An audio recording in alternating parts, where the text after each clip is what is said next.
ইসলামী তো শৃঙ্খলিত একটি দল।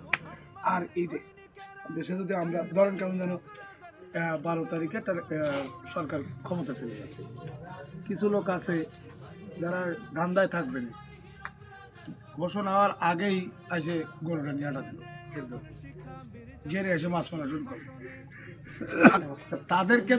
তাদেরকে যদি ভোট দেন আপনার গের মাছ মারবে, আর তাদেরকে ভোট না দিয়ে যদি আমাদেরকে ভোট দেন তাহলে আমরা তো আমাদের লোকজনের কেউ আছে আর যারা এই কাজগুলো করে তারাও সেদিন সাহস পাবে না, ওরে বাবা জামাত ইসলাম কোনো জায়গায় যাওয়া যাবে কি, ঠিক কিনা?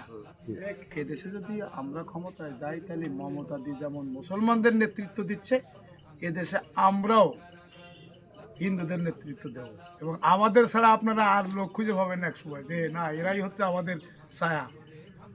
এটা চ্যালেঞ্জ করে বলতে পারি। আর এই 53-54 বছরে যা পাননি এই পরবর্তী জীবনে আপনারা সেইটাই পাবেন যে না এরাই আমাদের।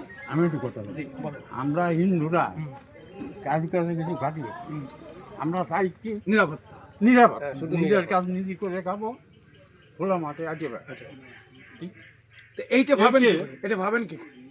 ওই শেষে একটা কথা বলেছেন মমতার দিকে, হ্যাঁ এইরকম একটা আমরা সরকার হ্যাঁ যে আমাকে নিরাপদ, হ্যাঁ সেটা আমরাই ছাড়া আর কেউ পারবে না, জামাত ইসলামী ছাড়া সেটা আর কেউ পারবে না। কি কথা বলছেন?